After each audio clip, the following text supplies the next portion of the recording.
melody is a big topic, but it's something that when I listen to you, I feel like that's something that is very, very important to you. And that's something that I admire also about you, where I can hear you, how much strength there is in the melodies. And there's a vocal approach that comes through when I hear you. It's kind of all I can do. It's like, I don't know. I was never really a great pianist from a, playing the piano kind of point of view. And also it wasn't that attractive to become one. And I used to sing a lot along with my piano playing. And then I had dreams about being Jobim, where I could play the solo and I could accompany myself with harmonies and, I still have that dream, but yeah, life kind of got in the way of a lot of those things. But yeah, that's interesting you say that, because that's kind of all I work on, is melodies and how I can kind of create ways of working on it, or maybe they're called exercises or whatever, just ways of making sure that I'm hearing what I'm playing at all times, and I'm, conscious of melodic structure, or cohesion of the melody, and then also the rhythmic cohesion and how they go together. And then I'll take away one aspect of it. One of the exercises I kind of like doing, which I haven't done for quite some time, was just doing a lot of whispering and kind of seeing what it's kind of insinuating, like the rhythmic aspect of the whisper is kind of giving you the melodies. It's kind of saying that I need here's to the note you're understand this supposed to. better. How can you Yeah, well, explain it, the whispering in terms of piano playing? you're just taking away notes. There's no notes. You just so it's taking away the aspect that you can get lost in, where I can get lost in, which is like, am I hearing the right note? Am I playing the right note? Oh, now I'm half step off or whatever. So just take that away, and then you have in the whisper, you have kind of a structured line of, is the pitch going up, the pitch going down? You have a feeling about what it wants to be, and so you're trying to make sure that you're paying attention to that when you go to play, and yeah, it's trying to simplify the complicated nature of everything so that you can get more tuned into it. I don't practice like most people, and I guess it's a strength and a weakness, but there's a lot of things I can't do on the piano. But I think the things but I think the things I can do are kind of mine now. They're internalized because I really am trying to find. I'm not trying to be a super side man. I'm not trying, to do those kinds of things. I just want to be connected, and so I can make these little ways in, so that I can always know that I'm working on being tuned in at every second that I'm practicing. And so that's kind of just the kind of things I work on. So the whispering that is in your mind, and how much detached? Not in my mind. It's actually,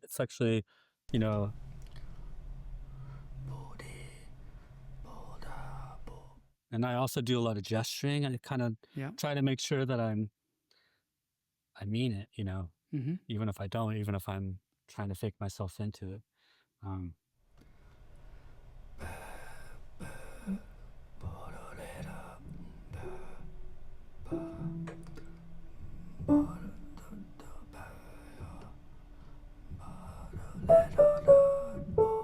So it's like I just jump into the water when but most of the time I'm out of the water and just kind of, or if it's a song.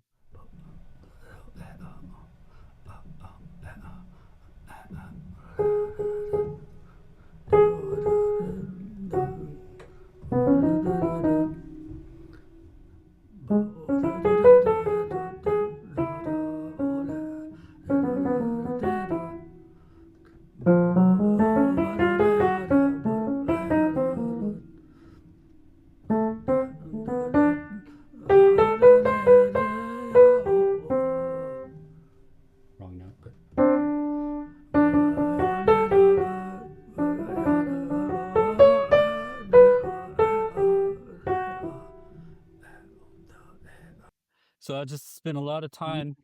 There's something there that you're trying to discover, you know, and so that kind of keeps me always in melody because I also always have to breathe, you know, Right. and so and which is maybe where the vocal quality comes in because your fingers don't just keep on going, Mm. you know.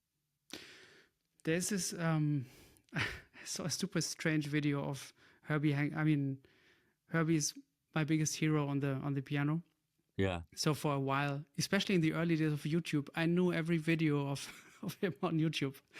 Now, of course, it's filled with billions of videos of amateurs and unrelated stuff, and you know, so we can't really find. But sometimes I'm still looking for little nuggets, and I found this yeah, one video um, where he is doing a very commercial recording session, and it's a groovy tune, and he's about to do a solo on it, and he's playing it on an electric instrument, yeah. and they're filming him in the room where he's in, but you don't hear what what he's What he's playing. doing, right, right, You right. don't hear any note. What you hear is Yeah, it's like it sounds like a drunk person, you know, yeah, in a bar, but with a lot of energy and also somehow direction. And this yeah, reminded me now of not the drunk part, but the and also I had to think of Pooh of Masabumi Kikuchi, who's yeah, also yeah, vocalizing with a not really tonal direction, but yeah. you can see that there's an energy and that was a connection that I saw between Herbie and Masabumi, and now with you with the whispering. Yeah. I mean, I used to do that kind of stuff a lot more, and I'm trying to step back and internalize it to where I don't have to verbalize it as much. But certainly in the early days, I mean, there were some recordings where people would be like, "Hey, man, you know, can you stop singing?" You know, Yeah. um, yeah, it really used to be a central part of how I played. Um, Was there somebody who hipped you to that? no, I mean, I think I always used to. I mean, even when I was at Berkeley, I was kind of singing and kind of more strange than most of the people around me, and um, certainly you could get your cues through people like Keith and that this is something that's accepted to some degree, you know. Yeah. And I didn't really know why I was doing it. It just kind of seemed like what came natural to me. And Hmm. then, but now as I'm getting older, I'm kind of I want to be able to keep that same energy, but down in you know down inside, and to where I can choose the moments when I want to do it and not do it, and Yeah. choose the moments I want to sing along and stuff like that. Greetings. My name is Sam Amadon, and you are experiencing the Pablo Held Investigates podcast. And I am experiencing the Pablo Held Investigates podcast as I do every week. It's such a beautiful thing to be able to go so deep with Pablo and the musicians he talks to. I go back and forth between the conversation, and I'll pause and go to listen to the musical examples, and then I'll return to the conversation. It's profoundly beautiful and enriching. And if you connect with this podcast as much as I do, I highly recommend that you support Pablo on Patreon, because it keeps the podcast going and it provides a whole backdrop to a whole other dimension of the investigation. There's two tiers. There's a general listening podcast supporting tier, which has background materials and other stuff around reflections on Pablo's listening. And then there is a more of a practicing instrument lesson type tier, which is even deeper and more specific. I hope you support it and check it out, because these are the kinds of things that keep the world turning at this time in our universe. See you out there in the investigation zone with Pablo.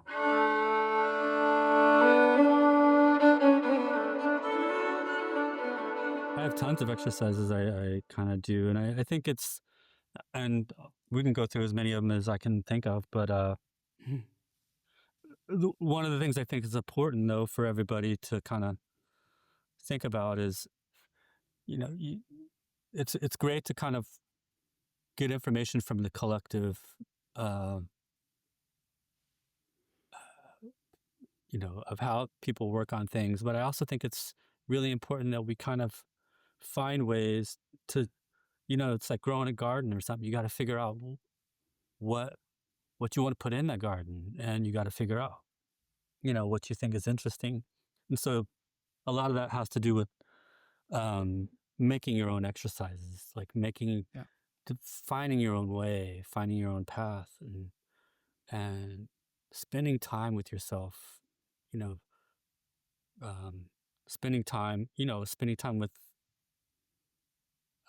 the masters, but also just, I mean, time is limited, but you really have to sit down and just sit with yourself sometimes and kind of, what is it you want out of this?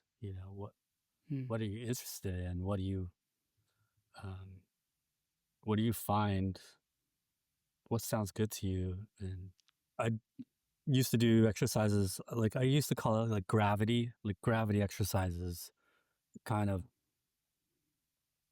And all it is just dealing with the phenomena of resolution. And like, it's such a powerful and mysterious thing, So, but you just got to sit down and like hang out with it and understand it, and then bend it and move it. And so, and I think that goes along with melody too, with how you can choose to shape your melodies in one way or the other.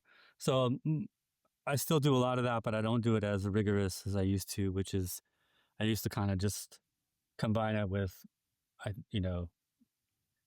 kind of staying with a mode and just staying there for like 2 hours, and then moving to the next coloration of the mode. So starting from bright to dark, and I would just sit there, I would sing, I would play, I would harmonize. And so figuring out how to make harmony with gravity, figuring out how, to do the melody parts with gravity.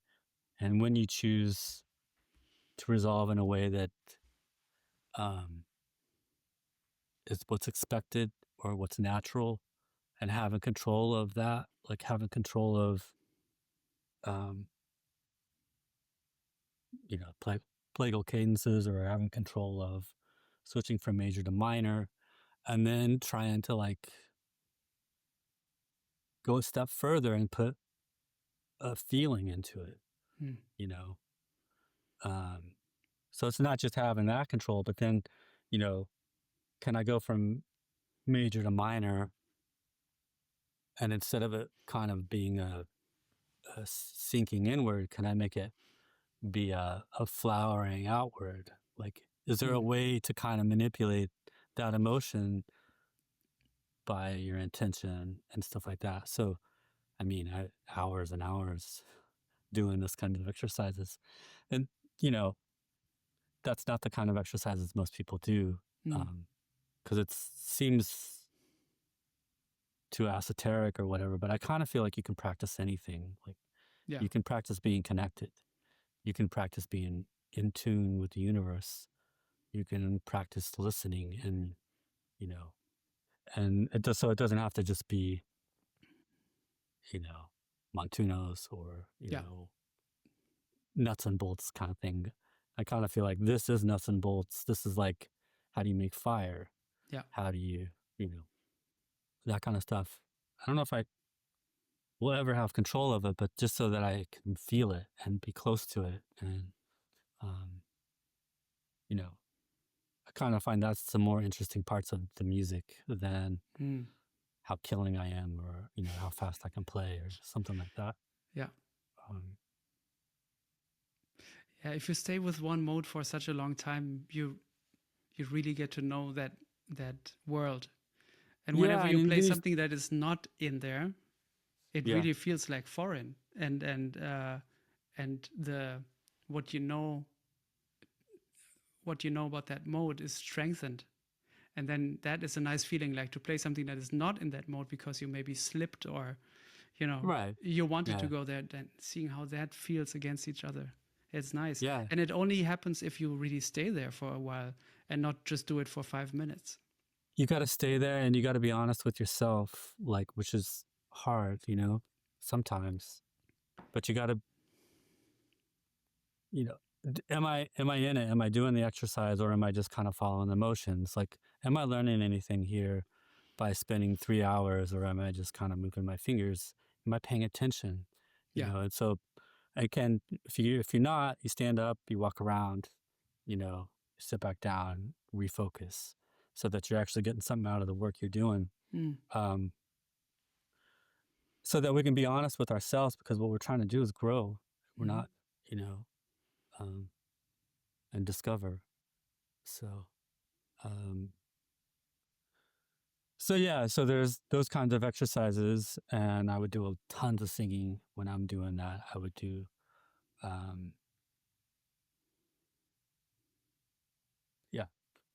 it's really basic stuff, but it's really powerful if you can get a little deeper, Mm. So then there's rhythm exercises that you can kind of, do. There's, but these days I'm kind of more focused on, like, I don't practice because I stopped playing for like 7 years Yeah. while I did a lot. And, so these days I'm just getting back into it, and I'm trying to be nice to myself. I'm just splashing around, not playing any songs really. I'm not playing, I'm I'm just hanging out with music and the piano, and trying to focus on being tuned into being a good listener. So I'm always practicing like I'm doing duets. So I never feel like I'm alone. I always feel like I have a place, and so it's me and the garbage truck, or it's me and, the horn, or my daughter making noise upstairs. I can Yeah. always focus and have one ear on what's going on and one ear on playing music, and deciding, is this the right time for me to put this sound into the universe, or is it not? Should I hold back? Do I feel good about this? Bam, so it has power because I was like committed to Mm-hmm. that moment. So I practice that kind of stuff. A lot of body stuff. To Like I said, I was never really that gifted on the piano itself. So, like, trying to understand my, do you know about Sophia? Have you ever heard about her? She was a great teacher here in New York. She died several years ago. Oh, Rosov. Yeah. Oh yeah. I heard about her. Yeah. So you studied with her for a bit? For a bit. I was not one of her main students, because I was already kind of not practicing very much at that time, and so I was kind of didn't want to waste her time. But I read the books that's kind of where she was coming out of, the Abby Whiteside stuff. I don't know this. And it's killing books. They're really great. They're kind of classical based, like on how to master the Chopin etudes, stuff like that. And there's just so much incredible information in the books about using your body as levers. Yeah. And thinking, and so all that kind of work on big levers taking the sound, and small levers doing hardly anything. And so I do a lot of that kind of work. That's how it looks just now when I saw you play. That's like, I love seeing that when somebody uses natural body weight and hardly any motion, but you get a big sound actually by doing that. And just the way that your fingers were like together in a way, like not spread, but like this, and you almost move like this over the keyboard. That's like, I love that. I kind of like to think about it like they're like brothers and sisters, or neighbors, or friends. Yeah. And notes. And so I'm always kind of trying to figure that out. I really have trouble though sometimes connecting the body, but when I hit it, it's really powerful, and then I can kind of do anything. Yeah. But it's one of the great things in that book that I probably should mention that I found devastating information was she talks in one section, there's all the important stuff with the body and connection and the legs and um, emotional rhythm. That's kind of what that all is about. But one of the things that I found that kind of blew my mind was she talks about the idea of transferring. And the way she uses it is she talks about transferring the feeling of something easy to something hard. So she's like, if you're always practicing the hard part of this Chopin etude or whatever it is that I could never even approach, but she's like, you're going to always come at it from this feeling of hard. Your hands are going to be a certain kind of way. You're never going to be fluid in that moment through that little section that's so difficult. So the only way you can really get to a sense of ease is to spend 90% of your time practicing something easy. And you jump directly to the hard part and you pull the easy into the hard. Yeah. You just back and forth, easy, go back to the easy thing, pull it in. And I was like, wow, that's deep. It's super heavy. Beautiful. And it's really magical when you start to get that. But then I was like, well, that's a great concept. You can do that on anything. You can do that with, So I started thinking about like, well, I'm not really a transcriber. I was back in school and stuff, but I kind of fell out with it.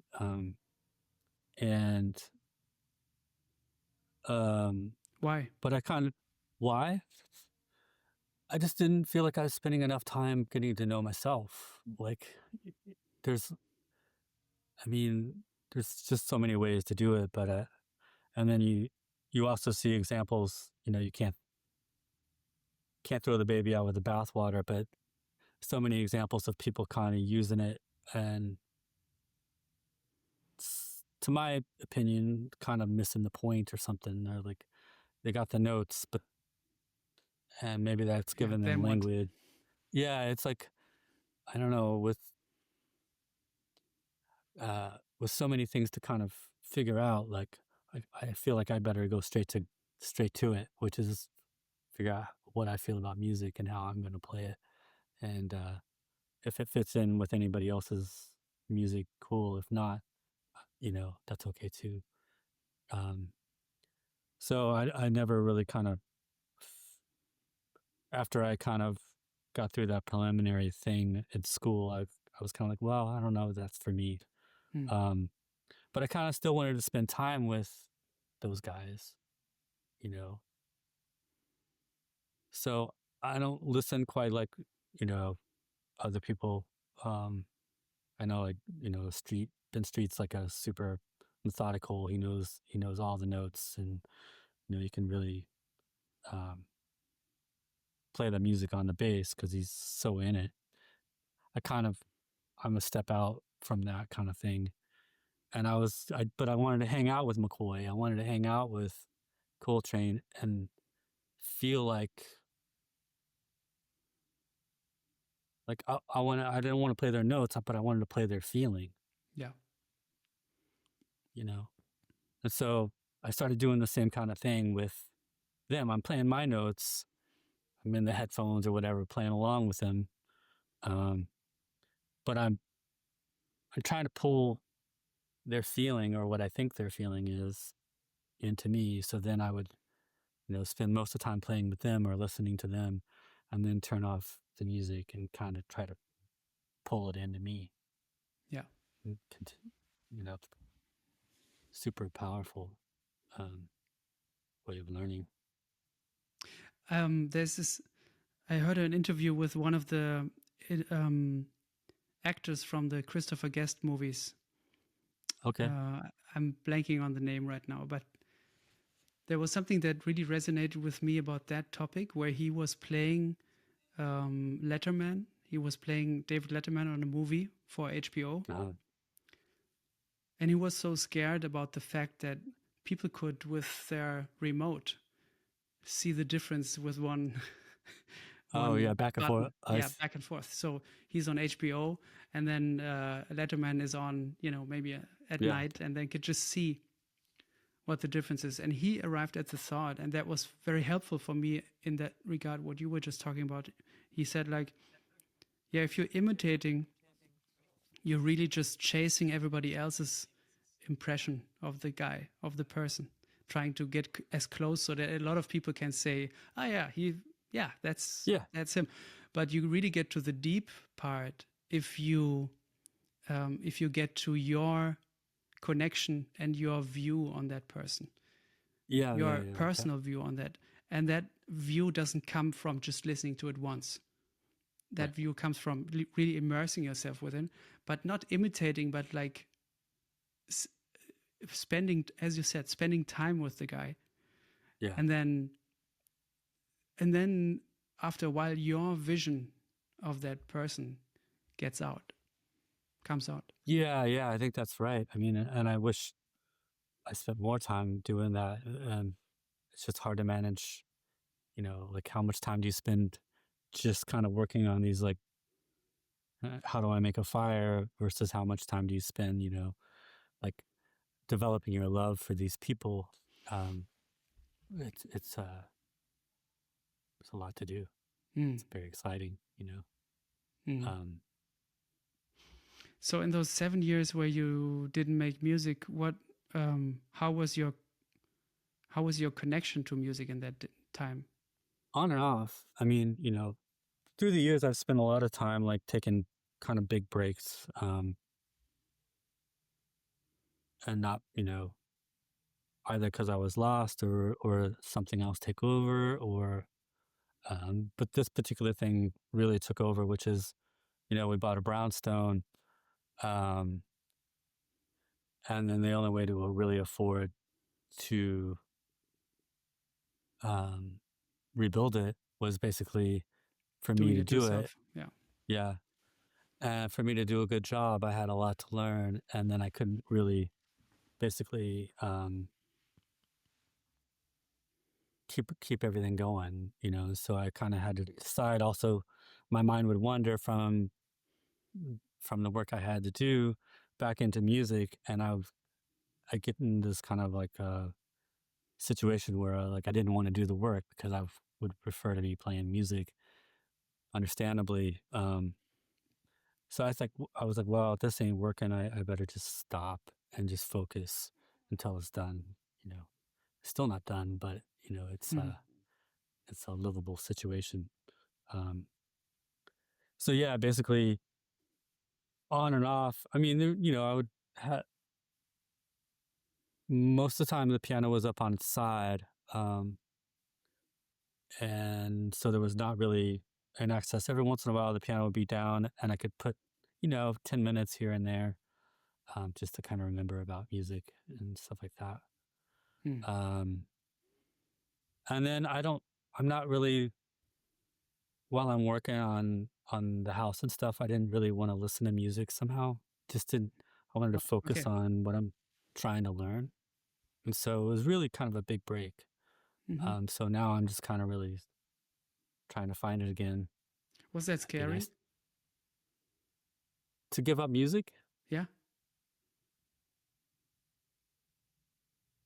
Like, did you know No. it's gonna come back when you are done with it?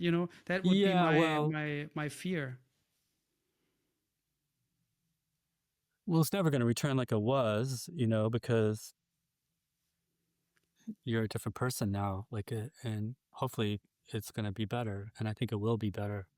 The scary part was knowing if I'm going to get to the part where I could come back to music. I always knew that I was going to,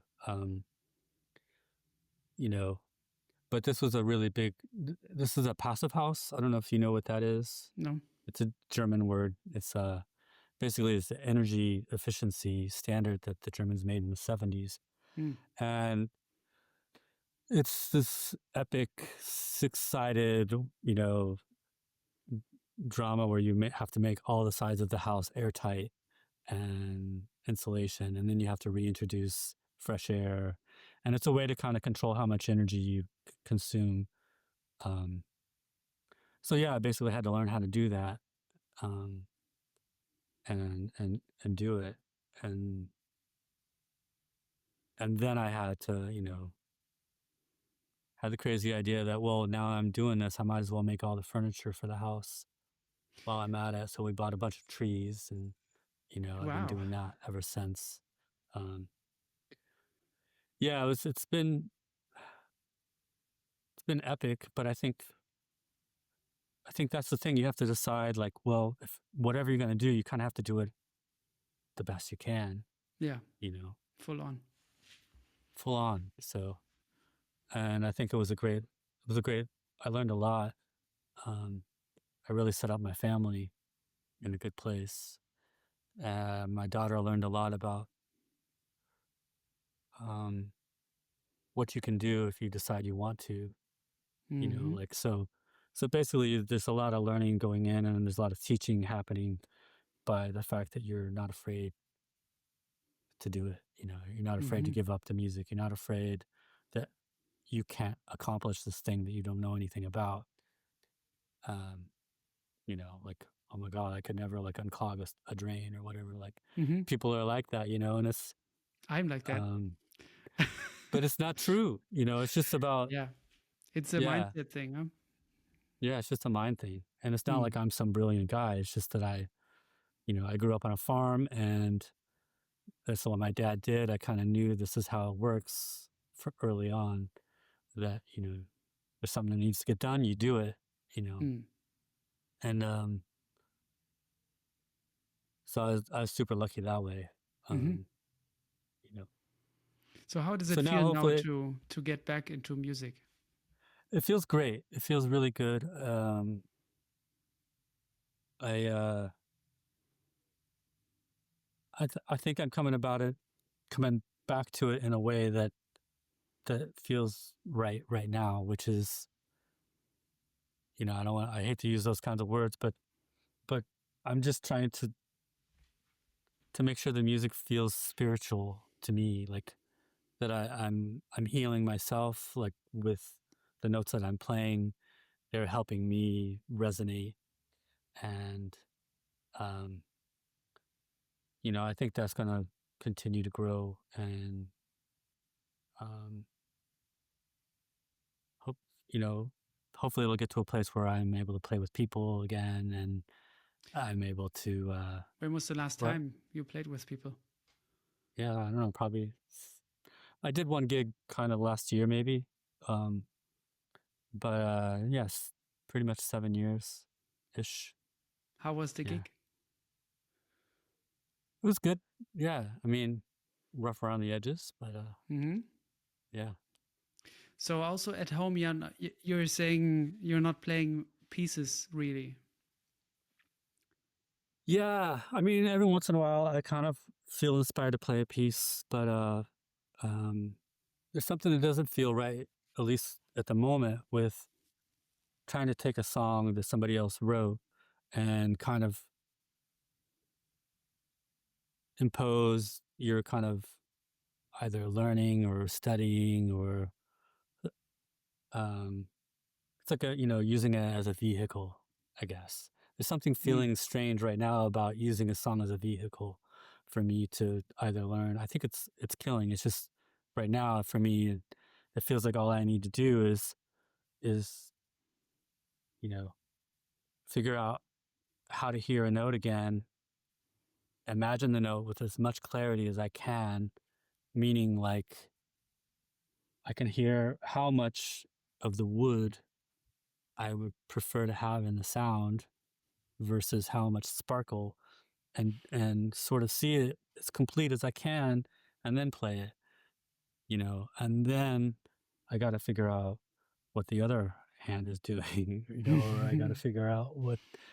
So it's really simple stuff that takes, for me, maybe other people are have it much more integrated, but I gotta feel like this means something to me right now. And so to be able to do that on a song, I think I just get distracted,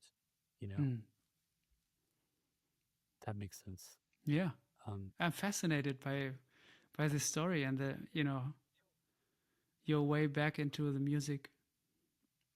So I have to say, like and I hope I can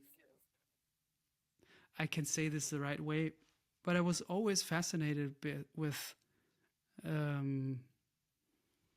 that in my mind, and when I listen to you, like I'm so in love with what you're playing and what you're writing, and I love spending time on your SoundCloud. Yeah. And I was always wondering, like, why don't you put out an album? Why don't you make an album with your music? And I don't know, maybe people asked you this before, but I'm really interested in that because what you have is so special, and I think people need to hear it. Like and I wonder how you feel about that. And Definitely try to make many records over the years, and I always walked away. It was people always kind of thought I was like a perfectionist, or I think that was kind of my MO. I never really felt that way about it, though. I kind of felt more like I just didn't feel like I had spent enough time with it, like it means something. It's just was kind of a little blasé in the sense of like how it was made and what went into it, and it's like, really, this is all I can do. This is the best I can do right now, and this is what I'm gonna put out into the world. So I just want to be more attached to what it is I'm making. What I think I'm leading up to with a lot of the stuff that's happening is getting to that place where I'm able to just make and make and make and make, because I'm kind of trying to set myself up with the recording stuff. I just bought a really nice piano, and hopefully I'll have it in half a year or so, and it's getting rebuilt.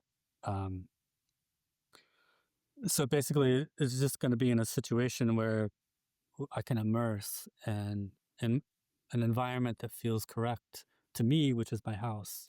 Yeah. So that I don't have to kind of do it like it's done, or like like get a couple of gigs, go into the studio, play with a band. Maybe they know your music, maybe they don't. Maybe they care, maybe they don't. I don't know. That just didn't really hit the spot. So what's somehow. the ideal situation? I think the ideal situation is where I kind of make everything, like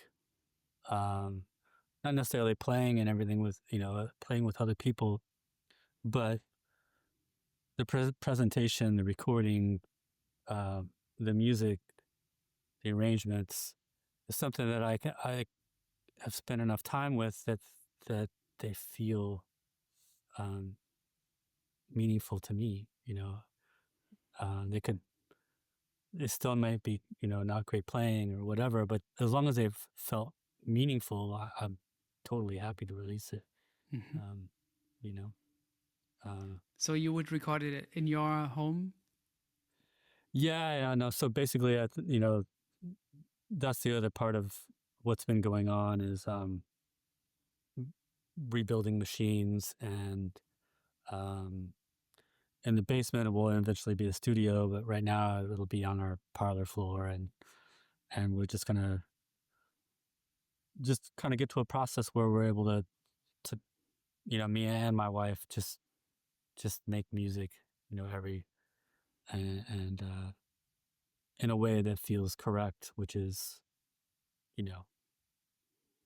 also pretty extreme, I think, for most people. But I'm not trying to be like a professional musician in some ways. Like I'm I'm not. I don't have that path to follow. In the sense that I have to fill obligations of making recordings so I can tour and this and that, and I don't have any of that kind of dilemma, I guess. I don't know what. So I better make something. I'm, just start making stuff from a artistic point of view. Like that's all I want to do is make art. And so you can spend your time dreaming about it, writing it. It's more like a singer-songwriter point of view, I guess. Mm-hmm. Tell me about an exciting moment at the piano lately.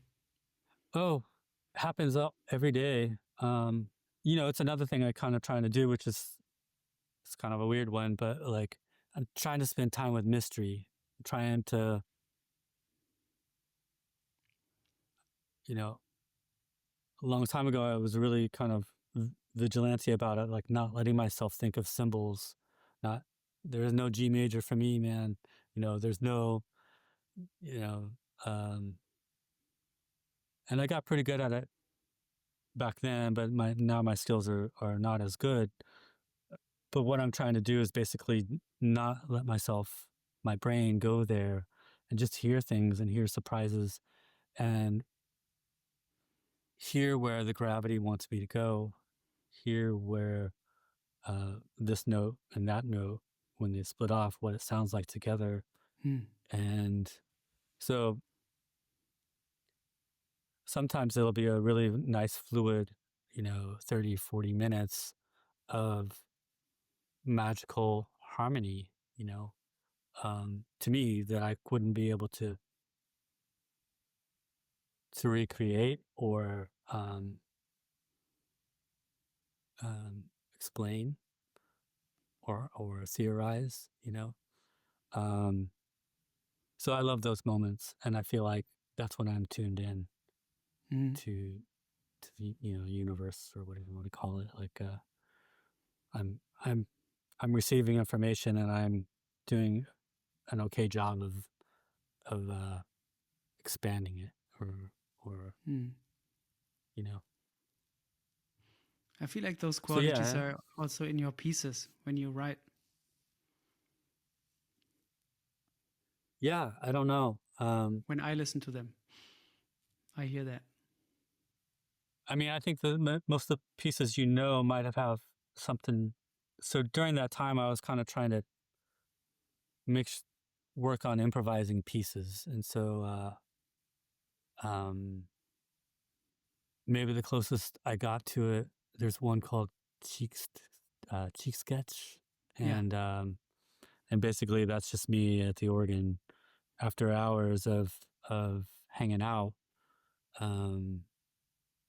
just hitting a moment where something congealed and came in, and a form happened, and with there's some mistakes with my hearing and stuff in that piece, but basically it was a piece from beginning to end, and then another moment happened. And so I think a lot of those pieces are kind of out of that particular thing, rather than me sitting there and reworking and reworking and reworking. They're kind of trying to be a flow of time. And I find people like Duke amazing because they can do both. They can they can rework and take things out of time, the moment of time. And when it all gets put back together, it feels like, infinity. And so you're trying to, man, that's amazing, how they can break apart time. And so that's certainly a dream, but I had to take baby steps where I could just try to focus on, okay, well, I got to be able to hear good enough to get from here to here, and it's in time, And so those pieces are all kind of in that zone, I guess. I was wondering about that because I feel like, or my guess was that some of those pieces maybe weren't composed at the piano. Yeah, I think most of them were, yeah. Were at the piano, yeah. Yeah. Maybe it's a little self-involved guess because where I'm kind of connecting the pieces that I'm writing that are not at the piano are more melodic than the pieces that I write at the piano. I see. Yeah. Because that's a great way of writing. I mean, yeah. At the piano, I'm maybe too much, I don't know, maybe I'm too pianistic at the piano within my area of limitations, maybe, but too pianistic, too much connected to the instrument. Whereas when I'm sitting at the kitchen table, I'm writing, the melodies come out. Yeah, And also melodies that are not so much tuned in with harmony or bound to harmony. So maybe that was my guess, because maybe this is why how I can do it. Maybe you're doing it in a similar way. But it's nice that you can do it without with the piano even.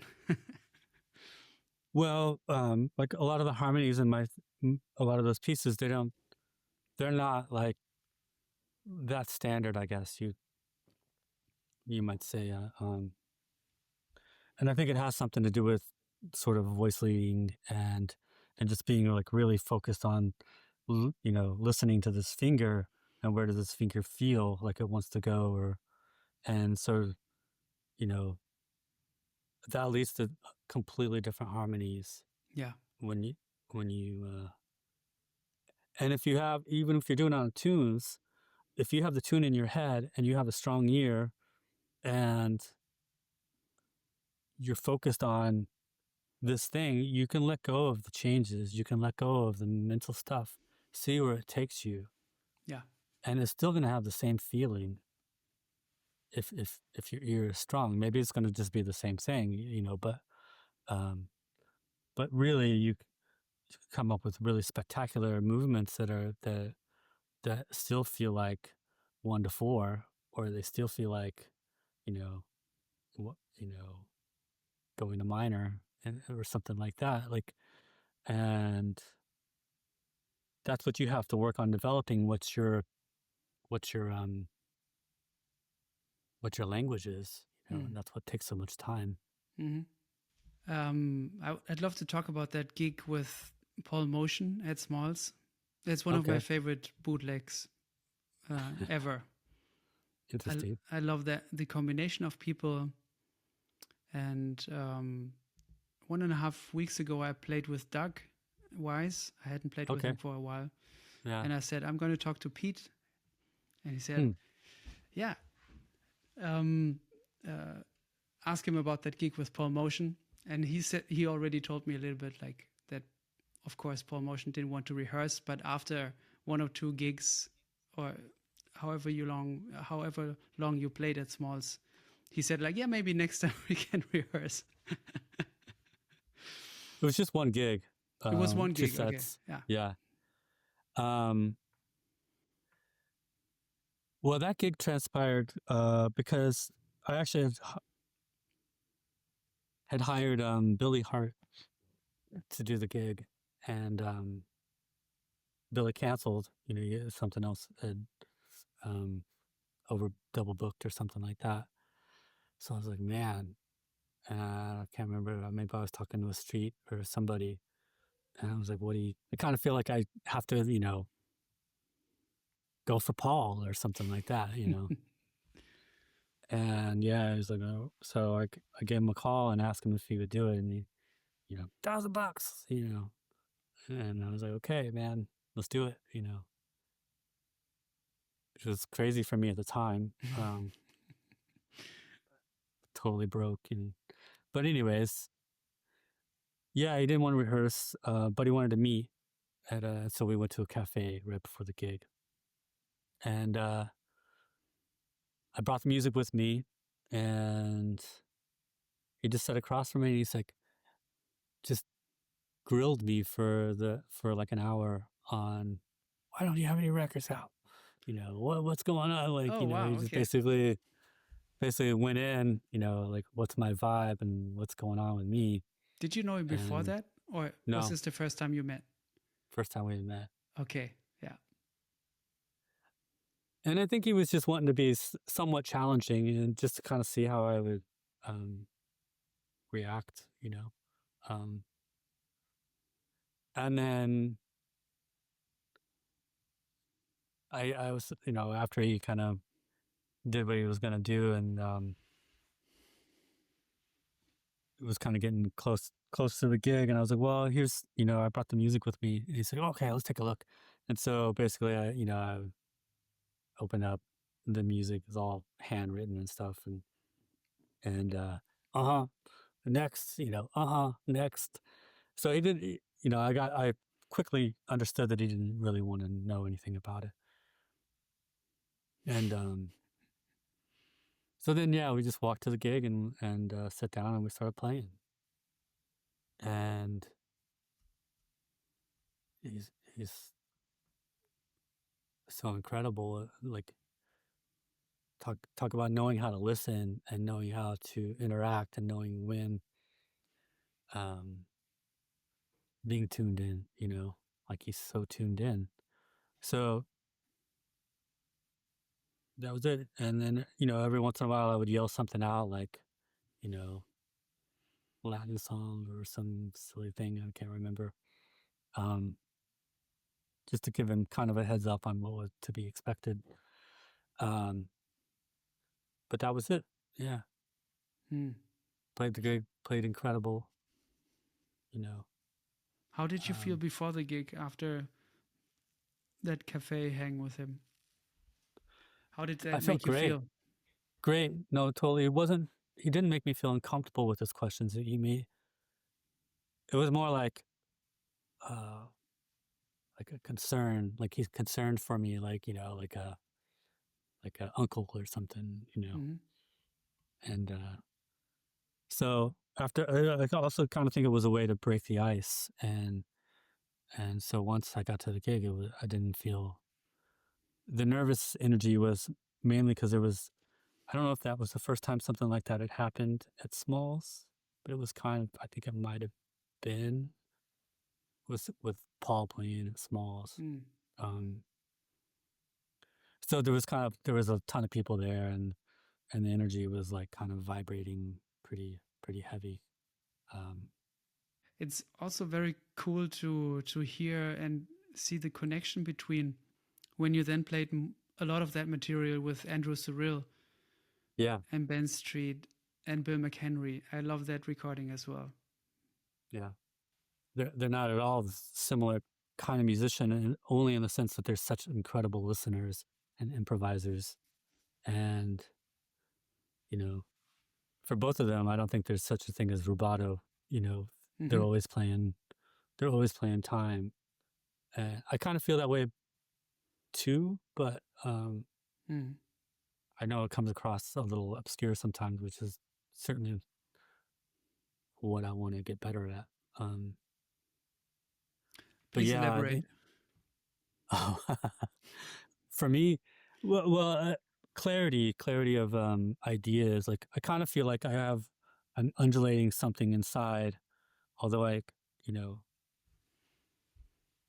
has pauses and breaks, but it's more like seawater than it is, with ebb and flow. But I kind of feel like I'm not always able to kind of, either I get pulled out by myself, or I don't have a clear enough left hand, or the pointedness of the line, or the pointedness of the comping. The clarity is a little ambiguous because maybe it's just not refined enough in my brain yet. Sorry, I didn't want you to put yourself down. I just was interested in that. It's not a put down on myself. Okay, good. I'm learning. Like, don't get me wrong. I'm not trying to. And what I'm saying is, like, what I want to get stronger at is being very confident about an idea and presenting it in a way like a Paul Motian would. Yeah. Yeah, he's great at that. Yeah. It's ultra clear, It couldn't be clearer, yeah. Even when it's complex or obscure, or there's clarity in that. Yeah. And mystery. It's both. It's not like you do one for the other and then, take a little bit of salt and a little bit of pepper. It's it's a totally same world. How was the experience for you to play with Ron Carter? Also incredible. Like I was quite young then.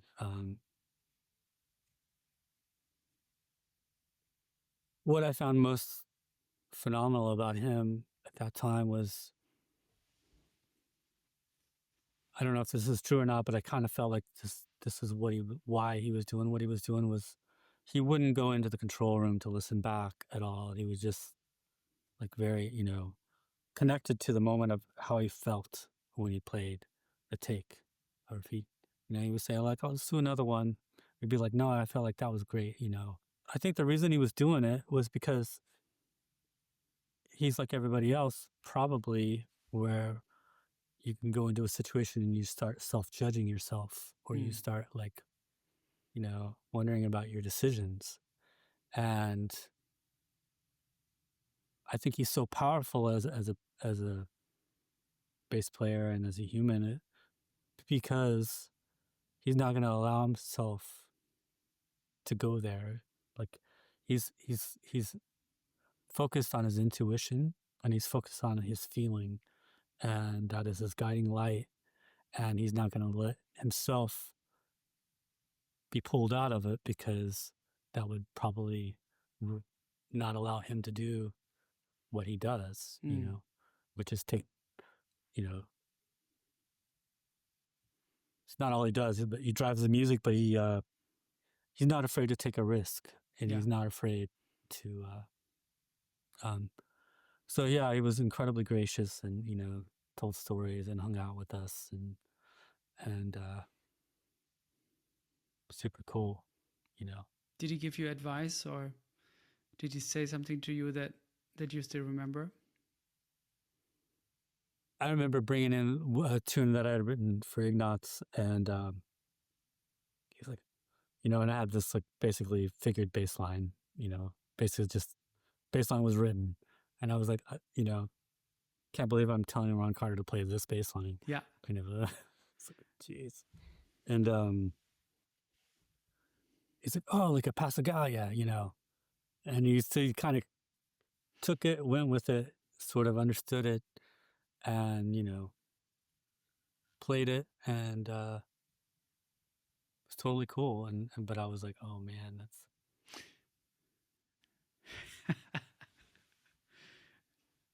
yeah. And then I was playing pump organ on one of the tunes, and Come Sunday. Is that, yeah. And he loved the pump organ, and running in the church and stuff. He was super into that. What really amazed me is, like you were just saying, you were very young when you played with him.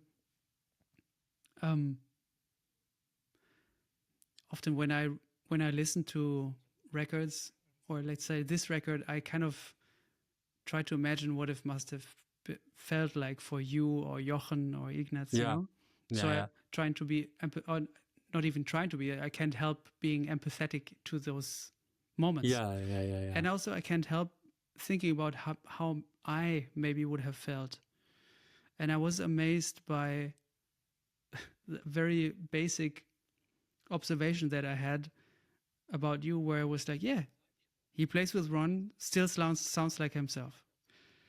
And what I think maybe would have have had to fight with is like, shit, I've heard Herbie with Ron so much. I've heard McCoy with, I've heard people with Ron. Everybody played with him, but in my mind, there's a thing that they do with Ron. Yeah.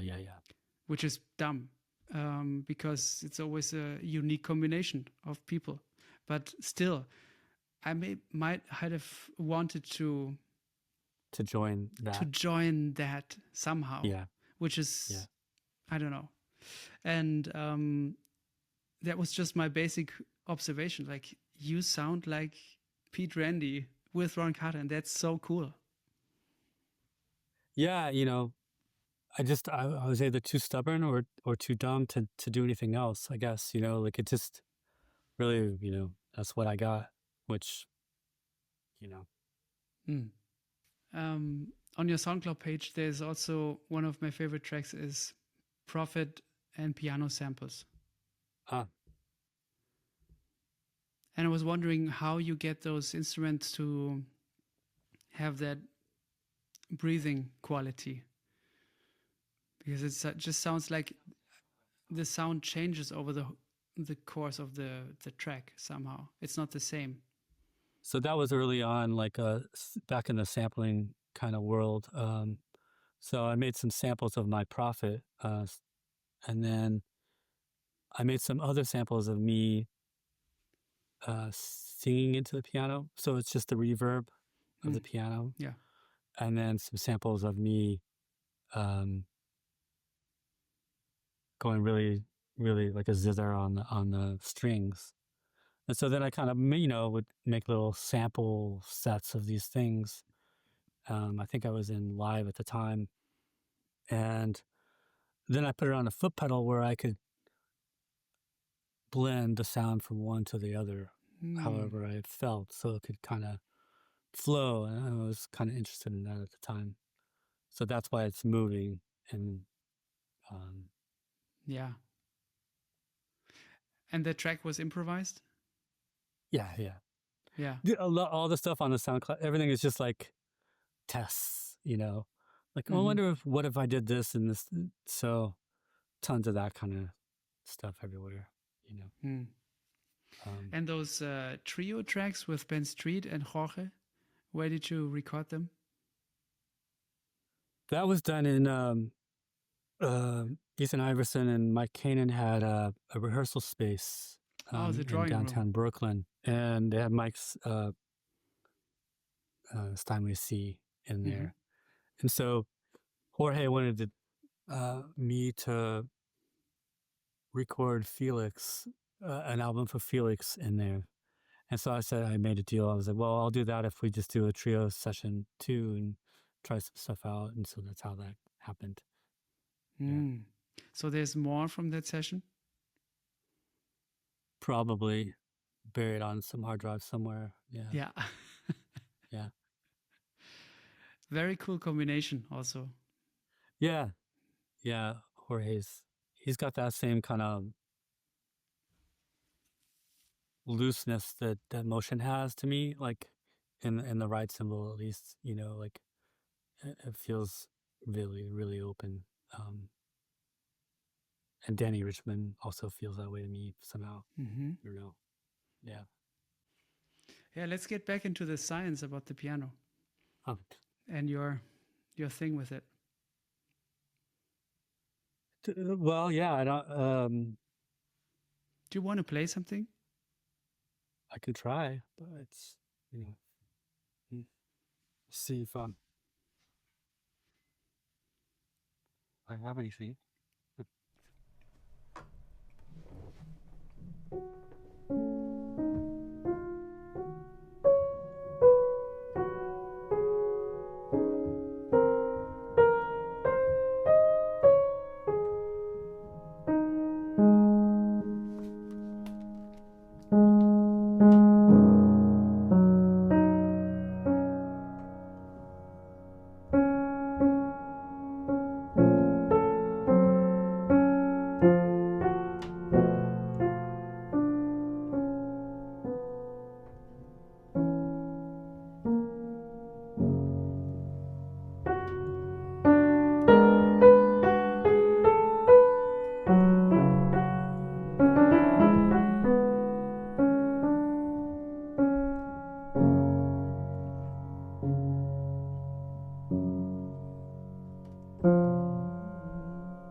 Yeah, man.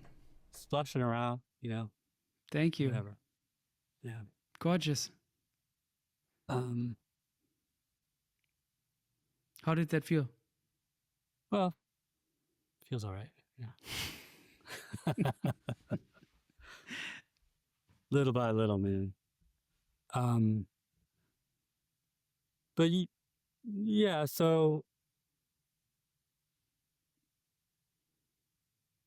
I guess, you know, I spent a lot of time with this, and I also spent a lot of time kind of figuring out how to present it with, you know, the recording aspect of it. And, cause I kind of want to figure out how I can, you know, those painters, they, they painted the picture and then they had the frame, they made the frame, they, they did the whole thing. And, when you look at it, it's kind of their vision. And so it's kind of where I'm seeing that other stuff coming from. How would it be in a perfect world for you if you would work with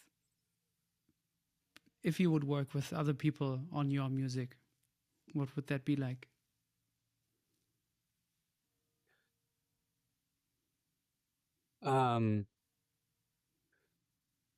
Well, I think a lot of it has to do with just finding people that you can relate to, but also that you can play with, like, enough to where they know how your music goes, or, you know, certainly would be nice to be able to not read music, you know, that kind of thing. And it's a lot to ask of people these days because we're so busy. I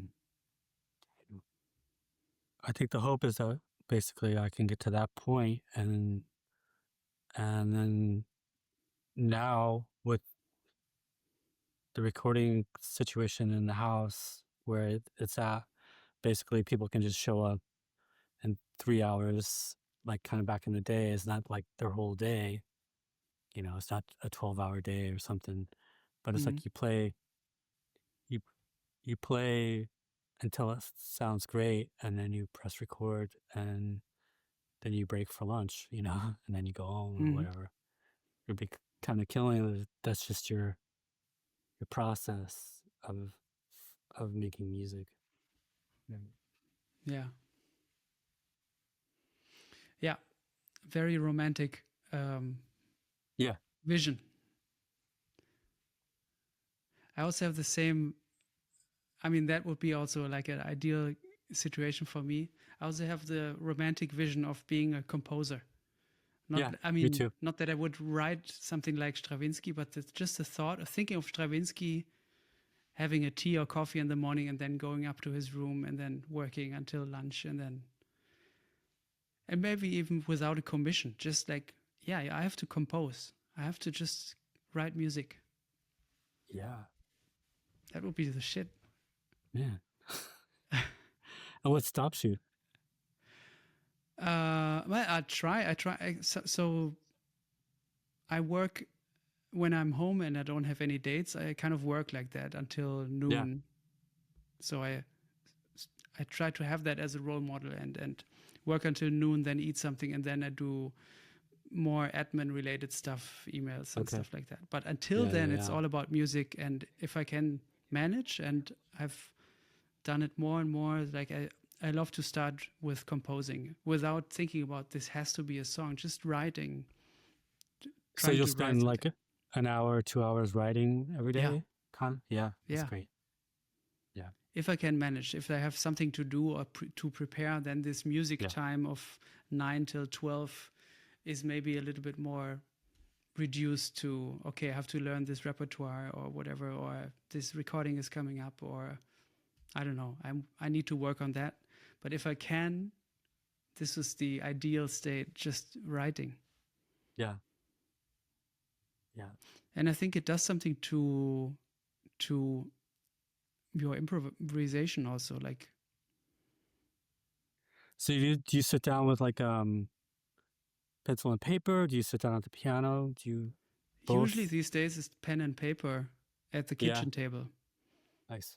Usually just melodies, and then imagining where this could, in what kind of environment is it. Do you think about it orchestrationally too? Do you think about oboes and Sometimes it helps me to get out yeah. of the, it helps me to get out of my pianistic view, maybe. Yeah. But I certainly think about that on the piano when I'm comping and stuff. yeah. It's definitely trombones, and that kind of Yes. thing. And it really helps to kind of think that way. I mean, I've read something about Arturo Benedetti Michelangeli, where he said he thinks of his left hand as the organ and his right hand as a cello. So Nice. it's kind of beautiful. I don't know if that is true for every piece that he played, because I don't know how much that is, Yeah. But still, Yeah. that was apparently one of his ideal views on playing. Yeah. And the cello is a highly melodic instrument. If you think about the melodies on a cello and then putting that into the right hand or in the upper register is like, ooh. It's killing. Yeah. That's another thing I've been experimenting with. So my daughter takes violin lessons, and her teacher started talking about her bow hand, and she's like, just talking about weight, basically the weight of the bow arm, and she's like, are you playing water? Is it water, or is it air, or is it sand? Oh. And so I've been kind of like the bow arm. Is the weight water, or sand from here? Like how heavy is this, Yeah. What's the difference of the weight of water and sand?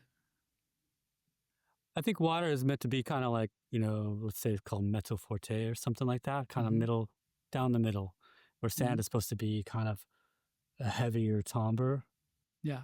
And then air is supposed to be super light, Yeah. And so on the violin, you do the exercises, and it's like, yeah, it's a killing. You're like, man, that's amazing. So definitely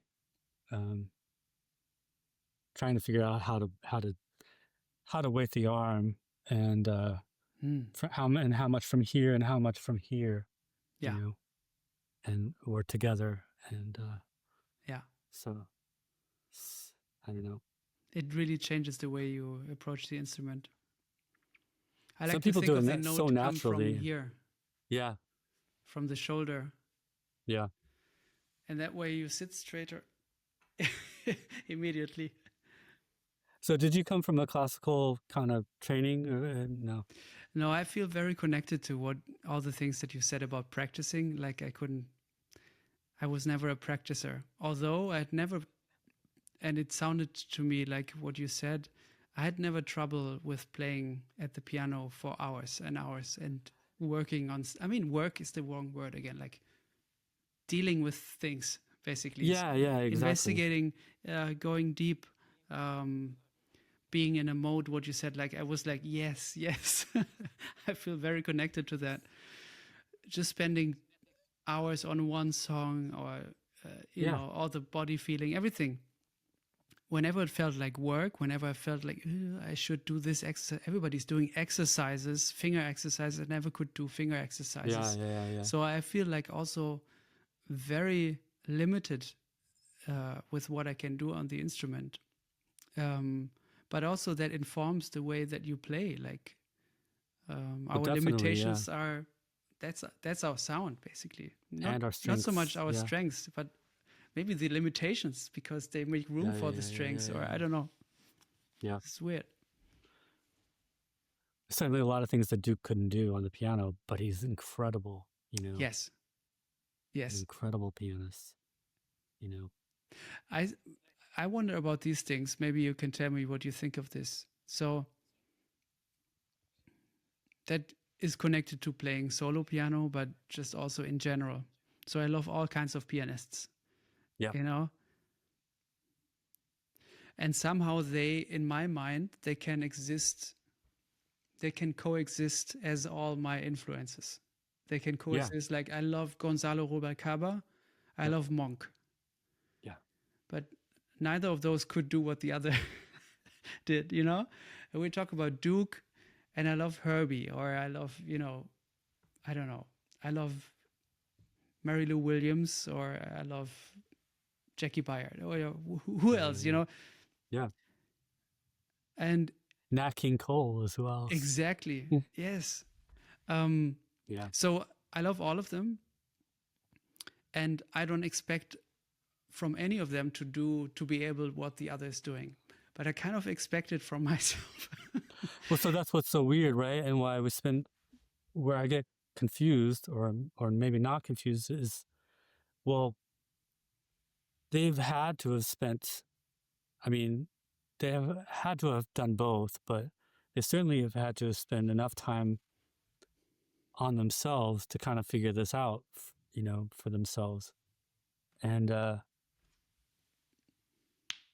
don't know, you know, we can't avoid it. We gotta sit down and do that kind of work, but self-discovery, you know, Yeah. of it's kind of easier to do the other things in a way. Like it's kind of easier to figure out, you know, how to play in 5/4, or how to, in some ways, it's kind of really nuts and bolts kind of information you just have to spend time working at. And but when are you going to do this other work, you know, which is what all these masters had. Maybe they had it I don't know how they got there, you know, maybe from just playing every night, but I think that's a big part of it, I think. Yeah. Because in a way, I think Duke didn't have the time to sit at the piano and think about how he wanted to sound. I mean, because he was working all the time, or he had to compose, or, you know. Yeah.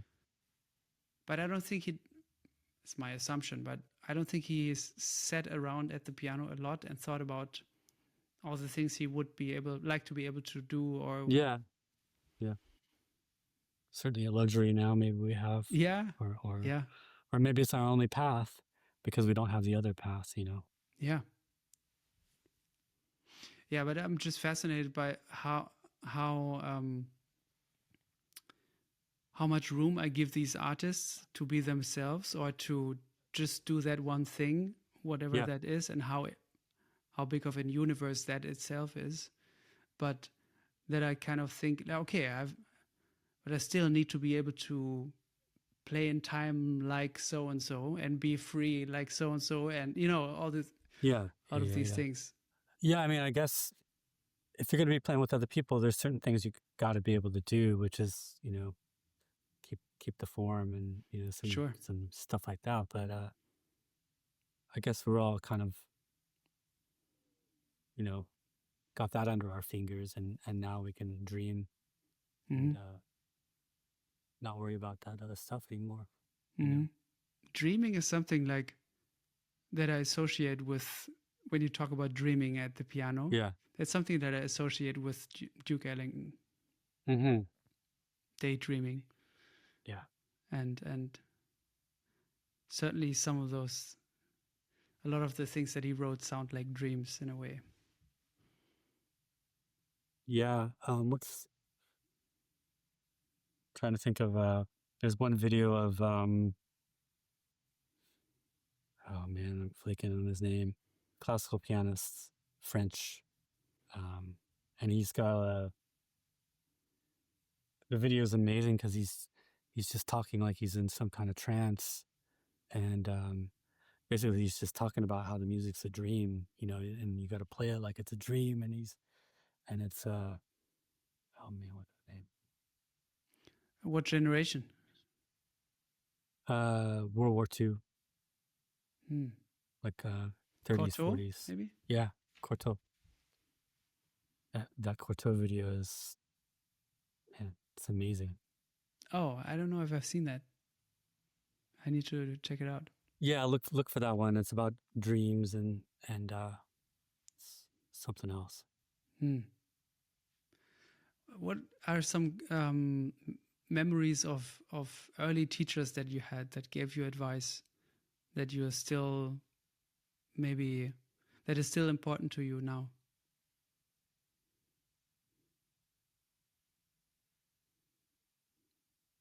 Um,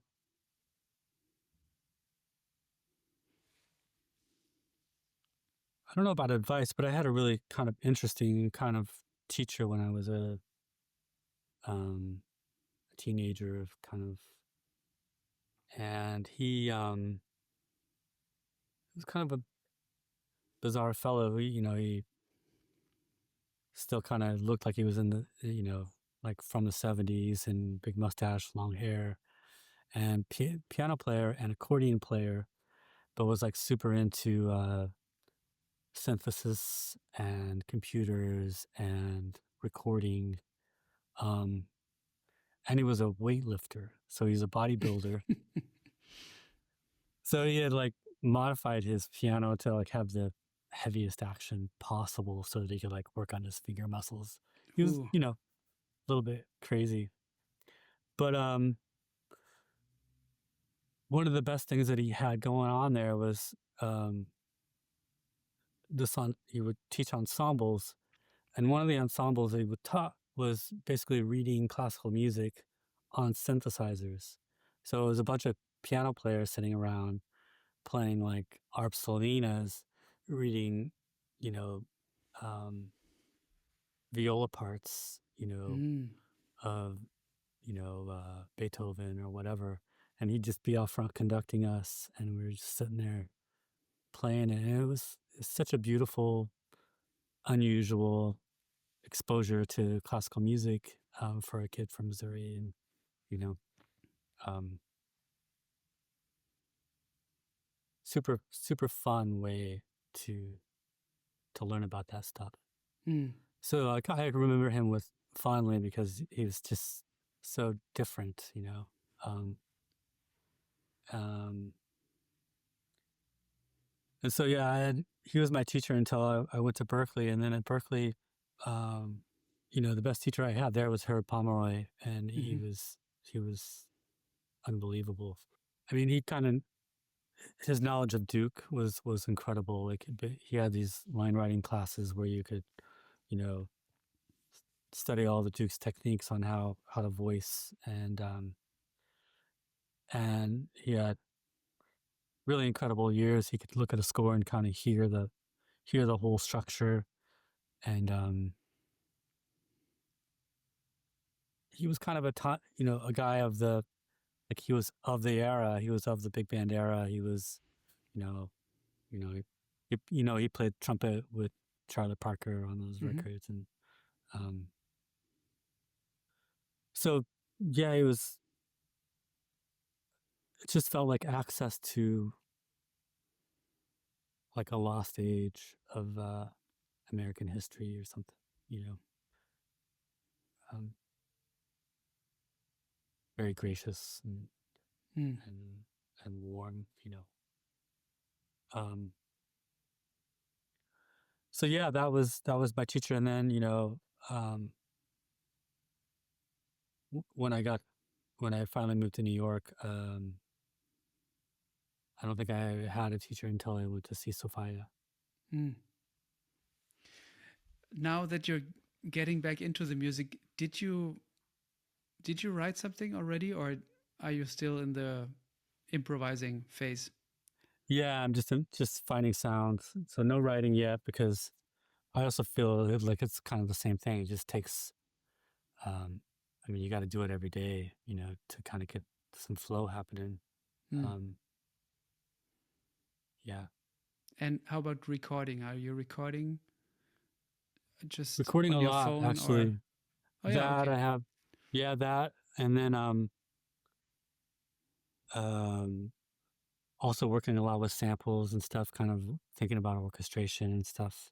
Um, Mm. things, sounds that I'd like to hear with me, or sounds I like, we're working on my wife's record right now, and so we're kind of doing a lot of that work, and it's kind of a nice way to get back into it because it's not my music, so I can kind of, just dream about, well, what's a string trio sound like here, or what's, so yeah, doing a lot of that these days, and working with this console here behind me. I don't know if you can see it, but it's a bit blurry, but I can see. yeah. Yeah. So that's an old tube console from the 1960s. And then there's another one up there which you can't see, which is the same one that Van Gelder used on all those mono recordings. And so kind of that's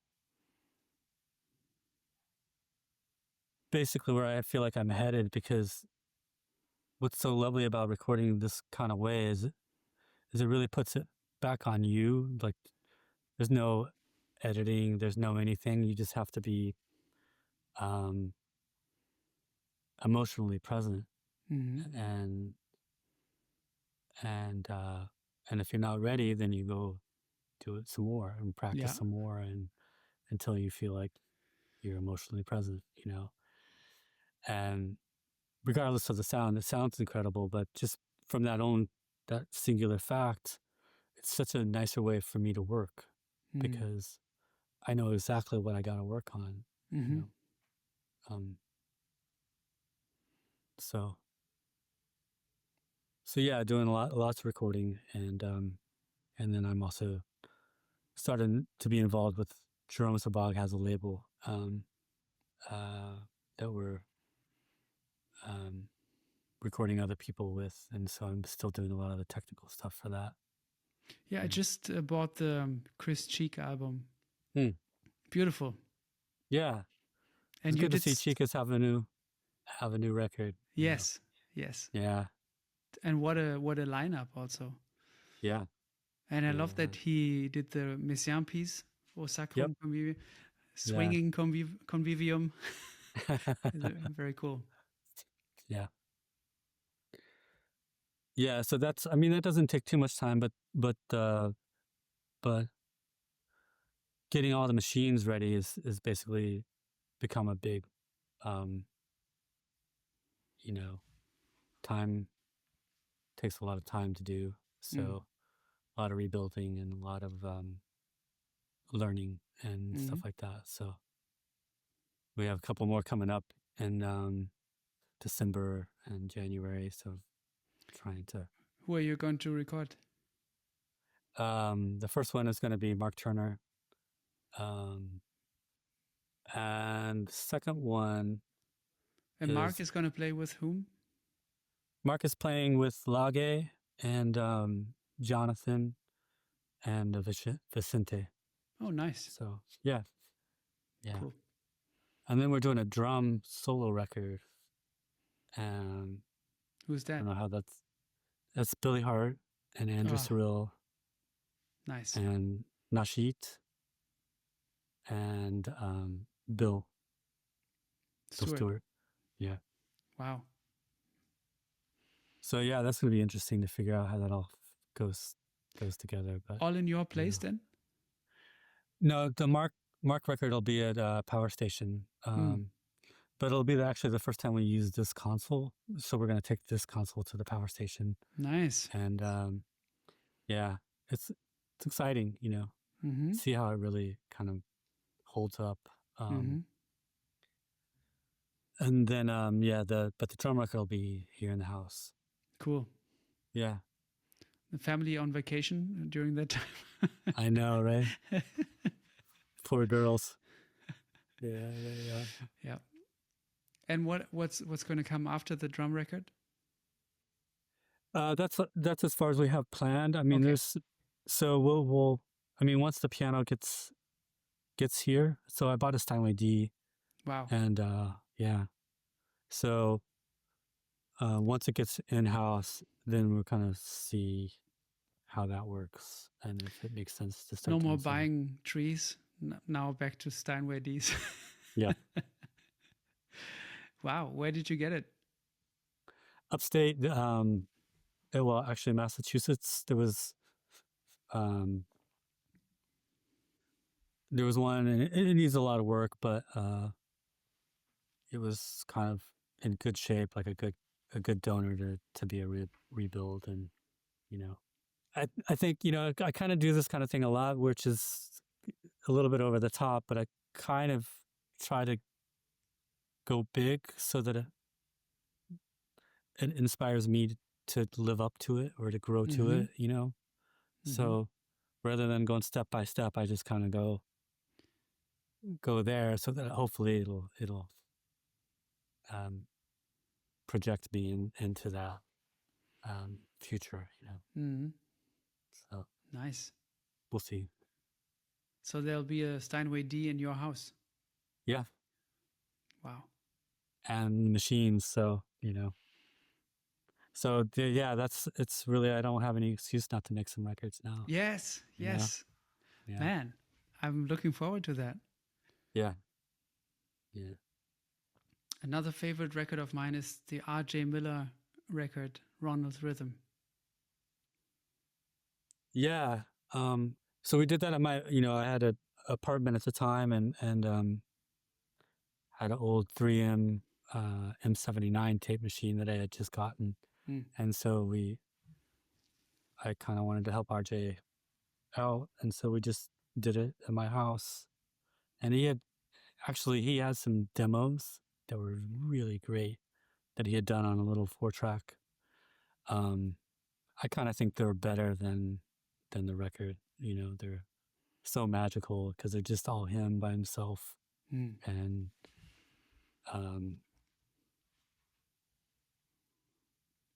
so yeah, that's how that kind of came about. That's nice. I'll ask him about that. I'll talk to him next. Oh yeah. Yeah. Oh cool. And that's an important record for me too. So I know it very well. So I don't know if he would be down to share those demos, but I'd love to hear that. I really love them. They're really, it's like everything, things get a little diluted when it's not just you or something, if you're recreating something that you made on your own, then it can be tricky. Yeah, it's always different. I mean, some people do very rough demos, and it's good that then the real pros are doing the music then. But there's also the other kind of spectrum, which is obviously what you're talking about. How does it feel to play with him? Great. I mean, there's a bunch of gigs I did with him playing that music as well. My music, and I heard one with Matt Brewer, I think. Could be. Yeah. From Smalls. Oh, yeah. There was a bunch at Cornelia Street that we used to play at. I think I have those recorded somewhere.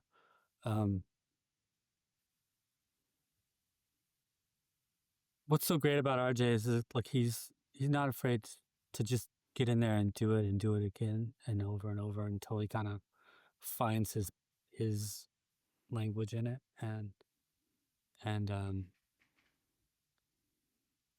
super cool that aspect. I remember some practicing we would do with like Ben and RJ, and just like playing All the Things You Are for like 2 hours. It was really get somewhere when you can do that with some friends. Was that decided beforehand? Let's play this for 2 hours, or was it just work on this done? We're just gonna work on. Yeah, it was just kind of happened that way. Yeah, you get to some different kind of places when you play something for more than half an hour. Yeah. And certainly with some people, that's then doing it on your own. It's cool. And yeah, you get through those different stages. Yeah. First, you get some shit out of the way. Exactly, and then you get to trust somebody a lot more. Yeah, right? And then there's peaks and valleys also. Yeah, and the wave back to the peak, and then also down in the valley again. Yeah. Interesting feelings. You're like, why am I playing this song? You know? Or what song are we playing? Yeah, It's yeah, like yeah, when yeah, you, yeah. it's like, what are we doing?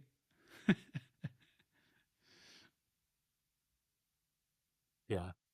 What gives you the feeling that you know a song? I think when I can just, you know, go and start anywhere on the piano and play it, basically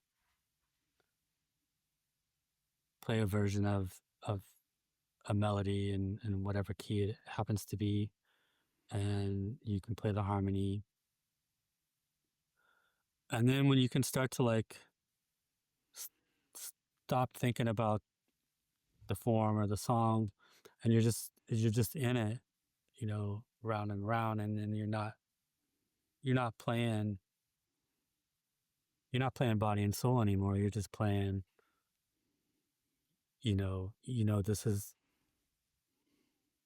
this is this feeling and this is that feeling, and you're just around in the song, round and round. And so the harmony's going anywhere, but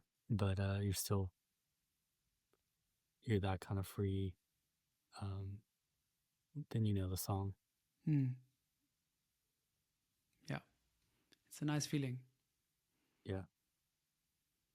And the more I'm in this music, or get to know about this music, the less I like the feeling that I don't know the song well. Like in early days, I was more gutsy to fake it somehow. Yeah. Yeah. But I don't know if it was really gutsy or was more like, I don't know what it was. But these days, I also talked to Jeff Ballard the other day. Okay. We played a gig and he did this cool thing where he didn't have the sheet music, also because he forgot it, but he had the sheet music. He made his own little notes about the song, kind of narrowing it down to its most basic things, sometimes writing in the harmonies, just sometimes how many bars and where the hits are, and doing basically his own sheet, but without sheet music, like just notes about the song. Yeah. And he said, like, I'm on the way to memorizing it. And I like that. And then I talked to him about it, and he was like, yeah, in a way, the older I get, I'm more into over preparing. So, and I can relate to that. Like now when a gig comes up, I love spending time with the pieces and Yeah. playing everything like super slow and really getting into all the intervals and just trying to internalize it from as many perspectives as possible so that you can then really be free and Present. You can present. be. Oh. Yes. Yeah. I mean, I don't, right now I don't get the opportunity to do that for other people's music. But I definitely remember the feeling of when you know what your role is in this particular band and this particular music at this particular moment. You can really give it up. You give a lot of energy to that moment because, I know my gig right now is to set up Ben Monder.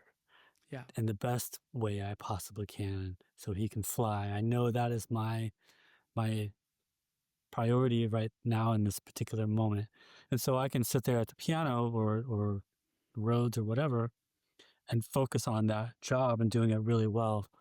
And when it works, when I do a good job and he flies, it's cool. It's like I feel like a good band member, It's like, Yeah. Yeah. yeah. It's a great way to sum up what it means to be a side person. Yeah. Do you want to play something to close out the thing? I can try. Yeah. Sure. See if I come up with anything better.